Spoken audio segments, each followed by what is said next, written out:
The following program contains flash photography. Viewers' discretion is advised.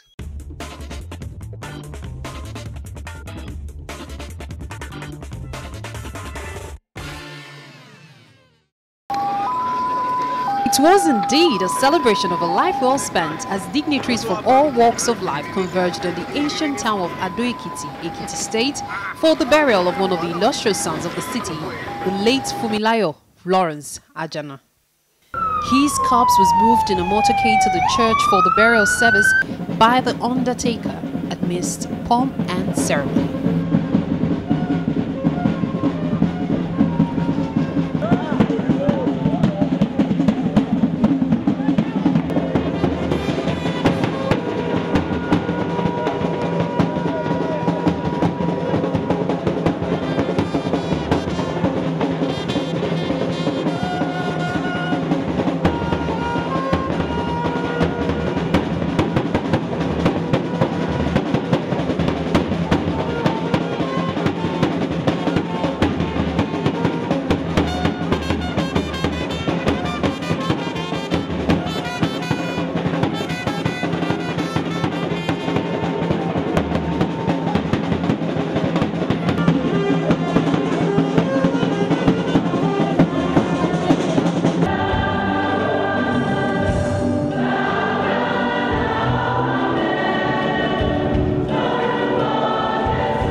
His journey to eternity began with a funeral service at St. Patrick's Cathedral, Old Garage, Ado-Ekiti, with a requiem mass.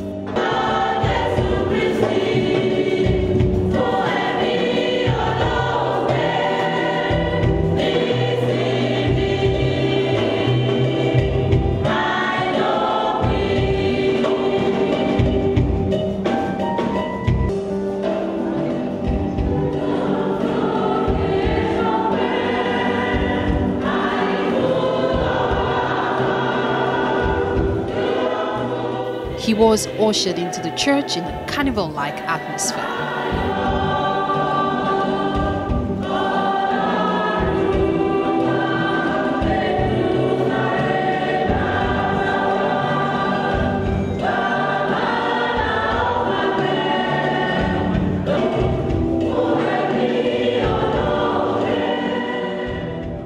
His journey to eternity began with a funeral service at St. Patrick's Cathedral, Old Garage, Ado-Ekiti, with a requiem mass. I welcome you all to this celebration of life, in which we pray for the life. The church was filled to the brim as family members, friends and well-wishers thronged the venue to pay their last respects to the deceased.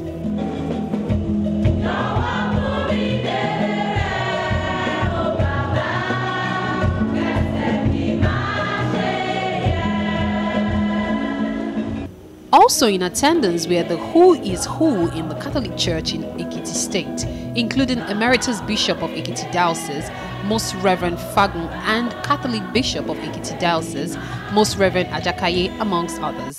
In his sermon, the Cathedral Administrator, Reverend Father Benedict Bimbola Joseph, described the deceased as a man who served God with his resources and time. He urged Christians to serve God without ceasing, describing death as a necessary end for every human being. What matters is the good person has done.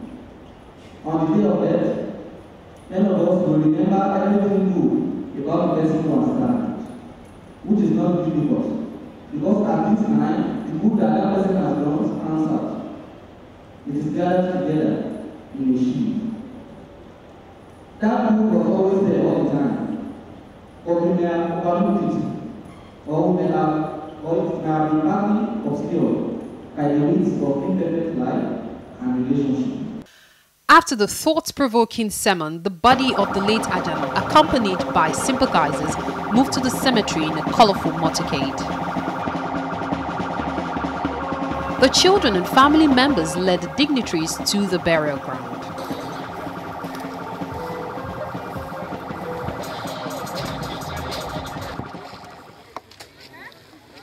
nígbà tí wọ́n gba ọjọ́ mẹ́ta nínú ìbòjì ni wọ́n fi sọ gbogbo ìbòjì àwọn onígbàgbọ́ rẹ̀ ní mímọ́ bó ti jẹ́ pé a ó sin ara wọn sínú ilẹ̀ wọ́n ní ìgbẹ́kẹ̀lé pé wọn yóò tún jíǹde bíi tirẹ̀.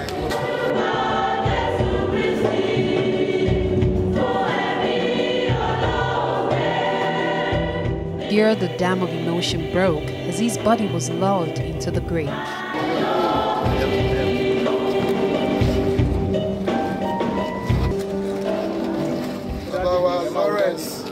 Funmilayo Ajan erùpẹ̀lẹ̀ ni ìwọ ó sì padà di erùpẹ̀ ilẹ̀ ṣùgbọ́n Olúwa yóò gbé ọ dìde ní ọjọ́ ìkẹyìn.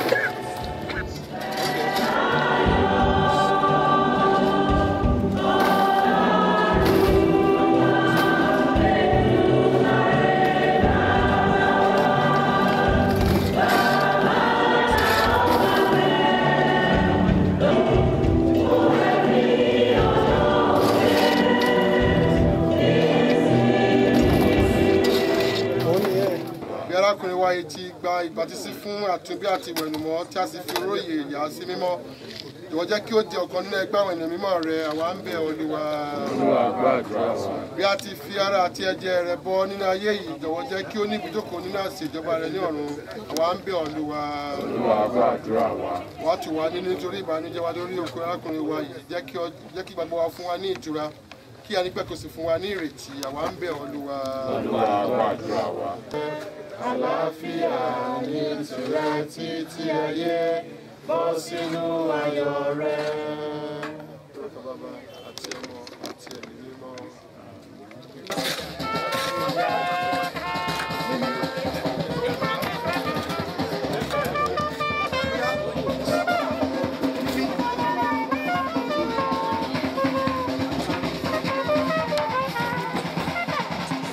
After the interment, dignitaries and guests moved to the reception ground where the family of the late Ajan treated them to sumptuous dishes and entertainments.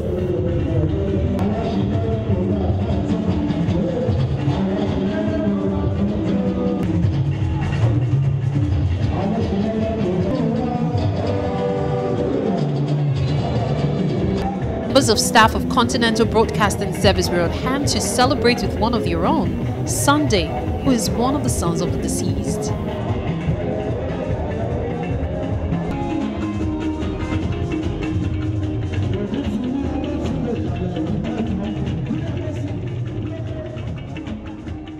For Sunday, his father lived an exemplary life worthy of emulation. He was a very great man, and when I lost him, I knew that I lost someone so great. I learned a lot from my father before he died. Patience, hard work, and a discipline. Those three things I'm going to miss so much. And for other sons, daughters, and grandchildren, Pa Ajan was a rare breed and a loving father. Pa Lawrence Ajan was a very tough man, disciplinarian, and today we continue to commend him for that. He never took nonsense, He made sure that he raised us up, with discipline. He was a lover of children. He liked to bring them together. He could spend his last card, on children, on people out there. He used to tell us stories, about, the family story, the large family story, about our forefathers, what they did that paid them, and what they did that, didn't pay them. And, he would advise you that if you do it this way, you are going to be successful. He used to tell a lot of stories. He was a very strong man and he refused to die until God says it is time. That was one thing I know. I would describe him as a very wonderful, strong being that it's only God that can say it is time, and that was what exactly God did. He was a strong man. We'll miss him and I know that he will be in heaven. He gave birth to so many children, and out of all those children, not one of them can be said to be complaining that God has not done anything for him or for her. He was a teacher in his lifetime, and whenever you annoyed my dad, and he just said, "Your hem." That is the English that was the English I used to say. You just say, "My friend, get out from that place. Your hem." So that your hem alone, I will remember it forever. Pa Lawrence Ajan, who died at the age of 84, served the church, not just as a Sacred Heart of Jesus and Immaculate Heart of Mary devotee, but was indeed a committed Catholic.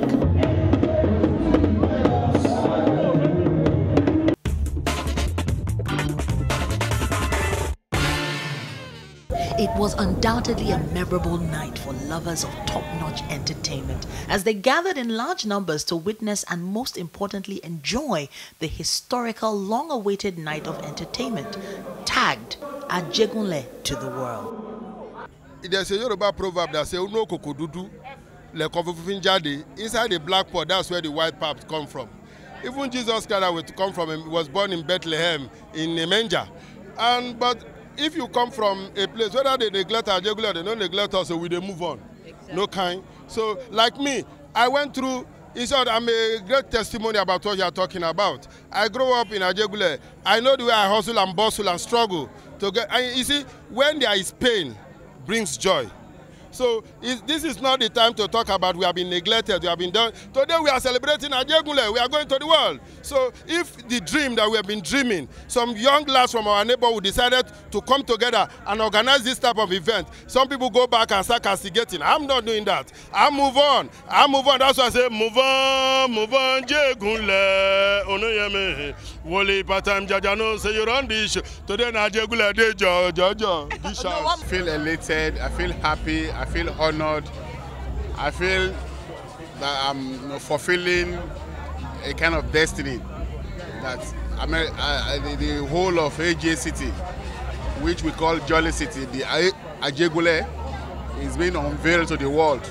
I'm grateful that I'm part of it, and I thank God for that. It's going to be an annual event, and I've promised the organizers that whenever they call on me, I'll be there to attend to their calls.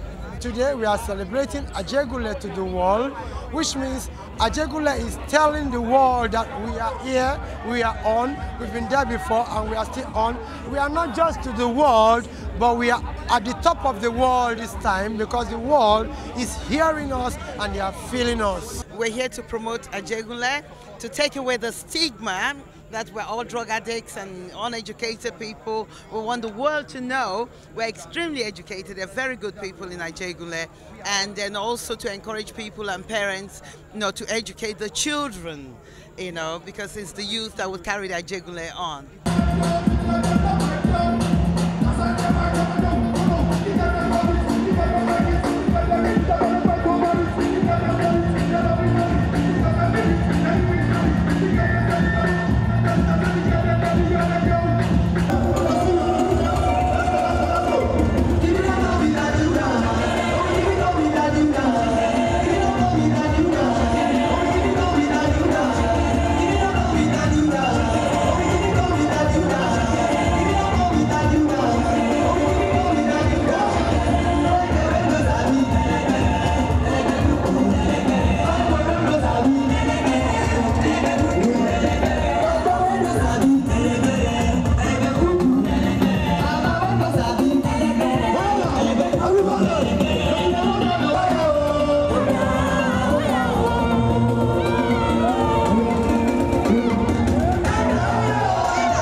Speaking on expectations and who wore what at this groundbreaking night, TVC Entertainment's Betty Egedo was on the red carpet for Events Diary. I just feel like putting on just a short gown, go with little heel, that will make me be comfortable, even if anyhow we kind of good there. That has always been me. I'm always identify with, you know what I'm saying here.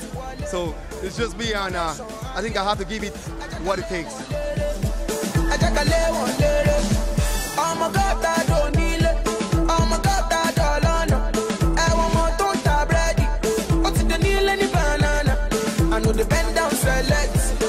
My money plenty, I get to proper connect, influential spending.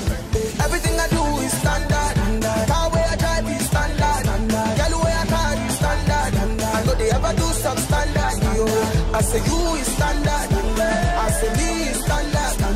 All of my people standard. We know they ever do some standard. It's about time to hear the verse too, yeah. The young musicians should aim to one day to be inducted to the Hall of Fame.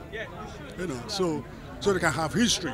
They won't have to carry red cup and stand badly dressed girls shouting on, you know, no composition, no content, or just saying, oh, whoa, whoa, whoa, sing it 7 times, say, oh, oh. You don't blame them. Don't blame the kids. There's nothing we, the fathers, have kept for them to learn from. So that's why I'm insisting that the governor of Lagos State, who has made a promise to acquire the gallery, should help to set up the gallery. Not for me, for the industry. We see Ajegunle as one bad ghetto, a dustbin. No, we're just trying to tell the whole world that something good has been coming out from Ajegunle and it will still come out from Ajegunle. I want to give kudos to the guy who brought the idea, because I once stayed in Ajegunle, I knew how the hustle is over there before I moved to Aja here. So I encourage everyone in Ajegunle to also work harder to be where he or she want to be. With the red carpet put to a resounding rest, our attention immediately shifted to the reason for this teeming gathering.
And with back-to-back spellbinding performances from arrays of high-quality talent on center stage, the night indeed was a night to savor, as expectations were met in all ramifications.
Beyond showcasing talents of the past, rave of the moment, and sounds of the future, Ajegunle to the world is more than a testimonial to the role of the people of Ajegunle and the role they have played in the evolution of the entertainment industry over the years. With more projects like this, the sounds out of Naija can only get bigger and better.